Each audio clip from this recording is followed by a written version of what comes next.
Today I'm going to cook an Irish dish, but I'm going to play around a little bit and I'm going to use fish, whereas traditionally I would have used lamb in this dish. And of course this is an Irish stew. And Irish stew is an interesting dish because back in the time when us Irish used to eat a good varied diet, before the real introduction of the potato, yes, there's potato used in the Irish stew, but the ingredients and the indigenous ingredients in Ireland are actually fantastic. We had the best salmon, incredible wild salmon, game, and a very, very varied plant-based diet overall. So, and at the time before the potato, the average Irish person in the Irish population was on average taller and had a much longer life expectancy than any other population in the rest of Europe. That's an historical fact. But then the potato was introduced, our population started becoming kind of a mono kind of consumption of mainly potato within the diet, because potatoes are a fantastic whole food. They contain almost every nutrient you need. And if it's supplemented with small pieces of meat or milk and dairy, it becomes a very whole food, and that made our population explode. But one of the ingredients within the Irish population that we were consuming quite a lot, and we still do, and it's quite unique in traditional Irish food and cookery, is seaweeds. Our coastline has possibly one of the richest sources of seaweed anywhere in the world. Lovely North Atlantic seaweeds, and they're very, very unique ingredients because there's many things with a seaweed. Now the one I'm going to use today is one called dillisk. You get this generally dried.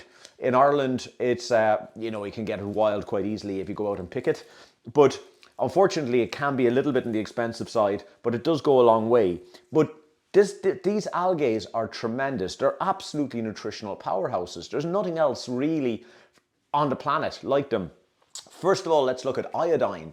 There's no better source of iodine. Now, iodine is something that you can overconsume or underconsume, but iodine is essential for good thyroid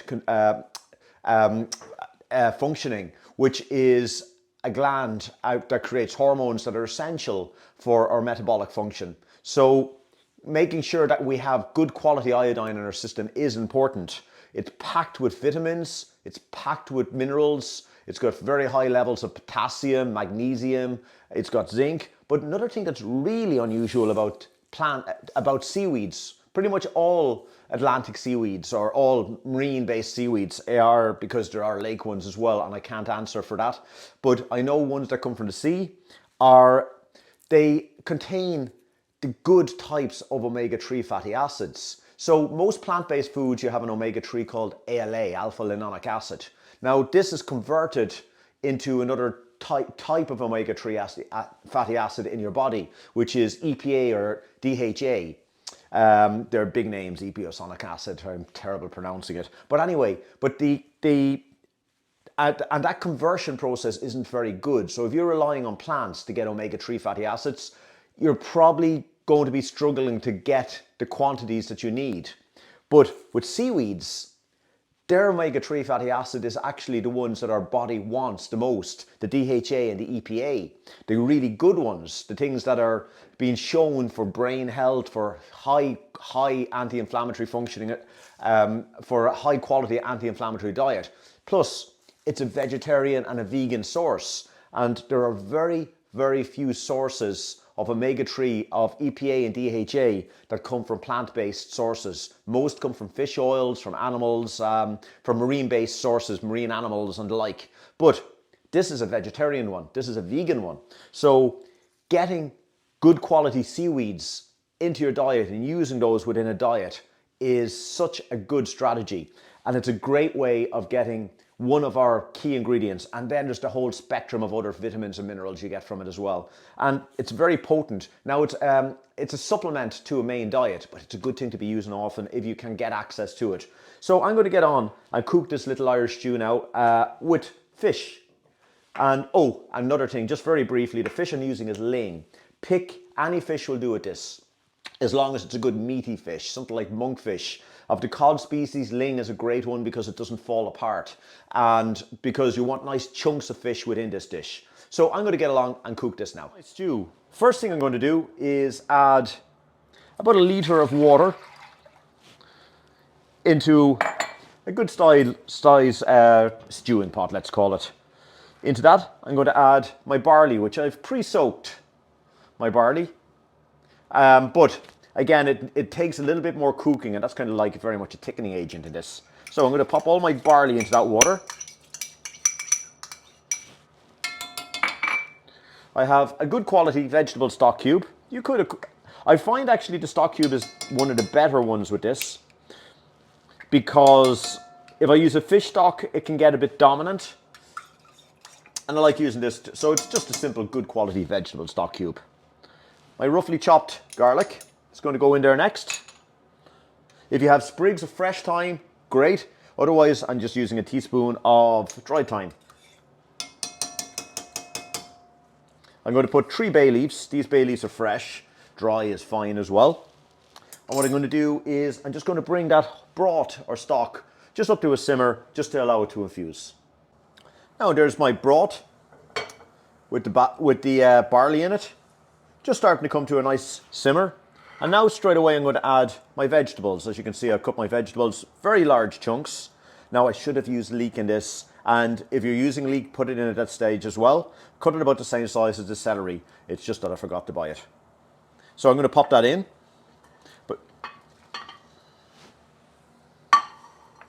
Now I'm just going to reduce the heat just a little bit and bring it down to a nice rolling simmer.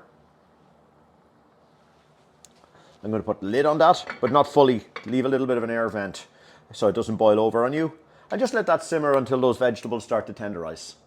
Now, having allowed my stew to simmer for about 20 minutes, just to allow all those vegetables start to tenderize, as you can see the barley is now swelling up and so on. And now at this point, going to add my dillisk. And as you can see there, it is up close. It's this beautiful purple seaweed. And that's going to impart a fantastic marine flavour into this dish. And then also at this point, excuse me, I'm going to add my potatoes. And as you can see, I've just cut them into nice big chunks, kind of bite-sized pieces. And I've kept the skins on them. I just lightly washed, or give them a good washing. Not lightly washed, a good proper washing. I'm going to mix all those ingredients together. And now I'm just going to allow this to continue simmering until all of my ingredients become nice and tender, but I don't want them to fall apart on me, in particular the potatoes. And now, as my stew has just been cooking away there, my potatoes are now nice and tender. They're about 90% cooked, but not quite cooked. Because now, at the very end, of the cookery, when all the veg and everything is lovely and rich and coming together, I'm now going to add in my fish. My ling, I cut into nice big chunks, kind of generous bite-sized chunks, if you like a bit bigger. And make sure you pick a nice lean fish. Again, ling is particularly suited for this dish. I'm just going to mix that fish through the vegetables now, and at a nice low simmer, just allow that fish gently poach in the stew until it's cooked through. At this point now, you can taste your seasoning, see how it is. I didn't season it up to now because ingredients such as the dillisk bring a lot of flavour into a dish like this, and likewise I had the stock cube. So I'm just going to season at this point with a little bit of black pepper and just a pinch of salt. I had just tasted a little second ago. And now I'm just going to pop the lid on that and let it cook for about another 7 to 10 minutes until that fish is cooked through. And that is it, my Irish stew. I'm just going to turn that off, simmer, and all ready to serve, as you can see. Absolutely lovely. And I'll just put that a little closer. A very, very lovely, filling, anti-inflammatory choice. And a real unique type of dish as well. So to serve this dish, nice little plate, and then I'll just simply spoon the stew in, being careful not to allow the fish to break up, giving a nice generous amount of fish and all the other ingredients. Plenty of carrots in there.